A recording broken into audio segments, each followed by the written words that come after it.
కాంగ్రెస్ పాలనలో భూబకాసురులు రెచ్చిపోతున్నారు. ఖాళీ జాగా కనిపిస్తే చాలు కబ్జా చేస్తున్నారు. కొమరం భీం ఆసిఫాబాద్ జిల్లా కేంద్రంలో వందలాది ఎకరాలను స్వాహ చేశారు. బీడీపీపీ భూముల్లో జెండా పాతి దర్జాగా అక్రమ నిర్మాణాలు చేపడుతున్నారు. రికార్డులు మార్చి అమాయక జనాలను విక్రయిస్తున్నారు. ఇంత జరుగుతున్నా అధికారులు మాత్రం పట్టించుకోవడం లేదు. తూతూ మంత్రంగా నోటీసులు ఇచ్చి మమ అనిపిస్తున్నారు.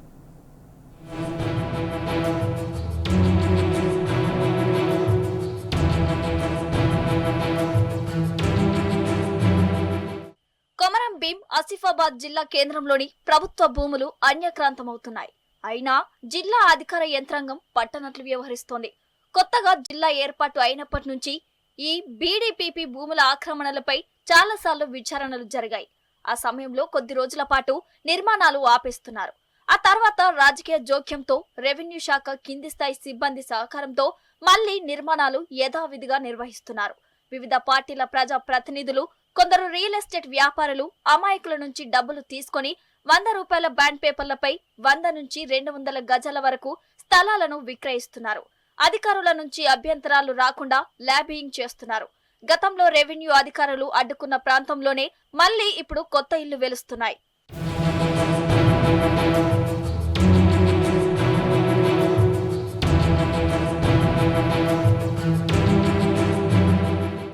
అటవీ చెక్ పోస్ట్ వెనుక ముందు వైపు ఉన్న బీడీపీపీ భూముల్లో 2 అంతస్తుల భవనాల నిర్మాణ పనులు జోరుగా సాగుతున్నాయి. నిబంధనలకు విరుద్ధంగా నిర్మాణాలు కొనసాగుతున్నాయి. అటవీ చెక్ పోస్టు సమీపంలోని 1 నుంచి 41వ సర్వే నంబర్లలో మొత్తం 240 ఎకరాలకు పైగా విస్తీర్ణంలో బీడీపీపీ భూమి ఉంది. దశాబ్దాల కిందట బడుగు బలహీన వర్గాలు పేదలకు సాగు కోసం ఈ భూములను అసైన్లు చేశారు. మొత్తం 78 మందికి ఈ భూములను లావణి పట్ట రూపంలో ఇచ్చారు. ప్రస్తుతం ఈ భూములు చాలా వరకు లబ్ధిదారుల నుంచి చేతులు మారాయి. అధికార పార్టీకి చెందిన ఓ ప్రజా ప్రతినిధి, అతని అనుచరుడైన రియల్ ఎస్టేట్ వ్యాపారి ఆ స్థలాలను ఫ్లాట్లుగా మార్చి అమాయక ప్రజలకు అంటగడుతున్నారు. రెవెన్యూ రిజిస్ట్రేషన్ శాఖ అధికారులకు ముడుపులు అప్పజెప్పి ప్రభుత్వ భూములకు ప్రైవేటు భూములుగా రికార్డులు సృష్టిస్తున్నారు. ప్రస్తుతం ఈ భూముల మార్కెట్ ధర దాదాపు 500 కోట్ల రూపాయల పైమాటేనని అంచనా. కొమరం భీం జిల్లాలో అక్రమ కట్టడాల మీద అధికారులు చూసి చూడనట్లుగా వ్యవహరిస్తున్నారనేది మనం జిల్లాలో అర్థమవుతుంది. ఎందుకంటే జిల్లాలో భూ అక్రమాల మీద జిల్లా కలెక్టర్ సహా ఆర్డీఓ గారికి, ఎంఆర్ఓ గారి దృష్టికి తీసుకెళ్లినప్పటికీ ఇప్పటి వరకు నోటీసులు ఇవ్వడం వరకే పరిమితం అయ్యారు తప్ప యాక్షన్లో మాత్రం ఈ అధికారులు యాక్షన్లో మాత్రం ఇలా పాత్ర పోషించడం లేదు.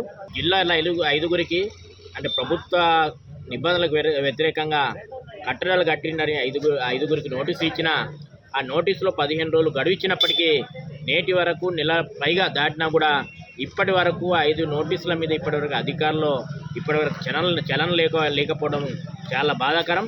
ఎందుకంటే అధికారులు ఎవరితో కుమ్మక్కయ్యారనే అనుమానంలో కూడా కలుగుతున్నాయి. కాబట్టి అధికారులు నిష్పక్షపాతంగా అధికారం వైపు కాకుండా ప్రభుత్వ నిబంధన విరుద్ధంగా ఎవరైతే అక్రమ కట్టడాలు కట్టారో వాళ్ళని వెంటనే కూల్చాలని చర్యలు తీసుకోవాలని సిపిఎం పార్టీగా కోరుతున్నాం, డిమాండ్ చేస్తా ఉన్నాం.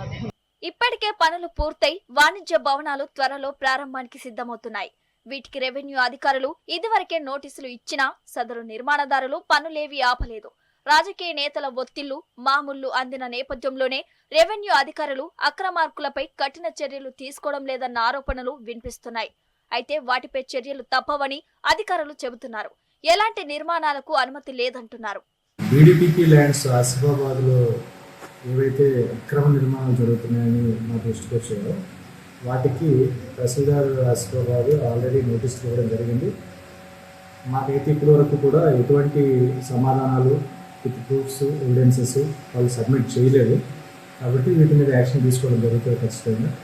దీనికోసం ఆల్రెడీ మేము తహసీల్దార్, మున్సిపల్ కమిషనర్తో కూడా మాట్లాడడం జరిగింది. వాళ్ళిద్దరినీ సమన్వయపరుచుకుంటూ దీని మీద యాక్షన్ తీసుకుంటాం. ఇప్పటివరకు ఉన్న కన్స్ట్రక్షన్స్ మనం నోటీసులు ఇచ్చాము.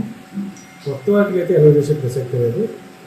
ఆ కొత్త ఏవైతేనే ఒకసారి మా ఫీల్డ్ స్టాఫ్తో ఎంక్వైరీ చేసుకొని ఇమీడియట్గానే స్టాప్ చేస్తాం. ఎక్కువగా మనకి ఆసిఫాబాద్లో మన చెక్ పోస్ట్ వైపు బీడీపీపీ ల్యాండ్స్ ఎక్కువ ఉన్నాయి. మనకి ఉన్న బీడీపీపీ అయితే ఆసిఫాబాద్కి మనకి ప్రాపర్ మ్యాప్ లేకపోవడం వల్ల మనకు ఇబ్బంది ఎదుర్కొంటున్నాము. ఈ విషయంలో మనము కలెక్టర్ గారి ఆదేశాల మేరకు ఏడీ సర్వే అండ్ సెటిల్మెంట్ ఎవరైతే ఉన్నారో ఆయన కూడా గవర్నమెంట్కి ఒక వాళ్ళ పై అధికారులకు లెటర్ పెట్టారు. ఏమనంటే ఒకసారి ఆసిఫాబాద్కి రీసర్వే చేసి ఒక మ్యాప్ తయారు చేస్తే ఆ మ్యాప్ ప్రకారం మనకి అన్ని చర్యలు తీసుకోవడానికి అవుతుంది. కేవలం సాగు కోసం వినియోగించాల్సిన ఈ అసైన్డ్ భూములను అమ్మటం, కొనటం చేయొద్దు. అలాగే వ్యవసాయ భూములను వ్యవసాయేతర భూములుగా మార్చరాదు. కానీ నిబంధనలకు తిలోదకాలిచ్చిన అక్రమార్కులు యథేచ్ఛగా నాలా కన్వర్టన్ లేకుండానే బీడీపీపీ భూములను ప్లాట్లుగా విభజించి క్రయ విక్రయాలు చేపడుతున్నారు. గ్రామ పంచాయతీ అధికారులు సైతం నిర్మాణాలకు అనుమతులు ఇవ్వటంతో అటవీ చెక్పోస్టు ప్రాంతంలో దర్జాగా అక్రమ కట్టడాలు వెలుస్తున్నాయి. ఇప్పటికైనా అధికారులు స్పందించి వెంటనే చర్యలు తీసుకోవాలని స్థానిక ప్రజలు డిమాండ్ చేస్తున్నారు.